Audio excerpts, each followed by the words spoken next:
പക്ഷെ എന്നാലും ഞാൻ ഹാപ്പി ഫോർ ഹിം. നല്ലൊരു പാർട്ട്ണറിനെ കിട്ടുന്നു. സന്തോഷമുണ്ട്. ഫാദർ ചേരുന്ന തന്നെ ഒരാളാണ്. സന്തോഷം തോന്നുന്നു ഒരുപാട്. ഒരുപക്ഷെ കൂടുതൽ വാർത്തകളിലേക്ക് അല്ലെങ്കിൽ ഗോസിപ്പുകൾക്കൊന്നും ഇട നൽകാതെയാണ് ഒരു വിവാഹത്തിലേക്ക് എത്തുന്നത്. സിനിമയിൽ ഒരുപക്ഷെ ഇതൊക്കെ വളരെ അപൂർവമായി സംഭവിക്കുന്ന കാര്യങ്ങളുമാണ്. അത്തരം കാര്യങ്ങൾ എങ്ങനെയാണ് സാന്ദ്ര കാണുന്നത്? എനിക്ക് അതിനെക്കുറിച്ചൊന്നും കൂടുതൽ കമന്റ് ചെയ്യാനായിട്ടില്ല. ബിക്കോസ് ഞാൻ ഫഹദ് ഈ കാര്യം ഞാൻ അതിൽ തന്നെ ഫഹദിനെ ഞാൻ വേറൊരു പ്രപ്പോസലുമായിട്ട് വിളിക്കുന്ന സമയത്താണ് ഫഹദ് എന്റെ അടുത്ത് പറയുന്നത്. അപ്പോ ഇപ്പൊ എനിക്ക് ഒരുപാട് സന്തോഷം തോന്നുന്നുണ്ട്. നടക്കട്ടെ, ഫഹദിന് നല്ലൊരു ഭാവി ജീവിതം ഉണ്ടാകട്ടെ എന്ന് ആശംസിക്കുന്നു.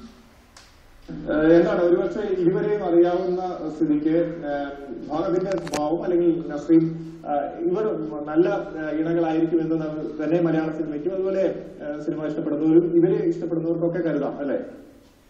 തീർച്ചയായിട്ടും. നസ്രീനെ എനിക്ക് പേഴ്സണലി അറിയത്തില്ലെങ്കിലും ഫഹദ് എന്റെ വളരെ അടുത്ത ഫ്രണ്ടാണ്. ഒരു വളരെ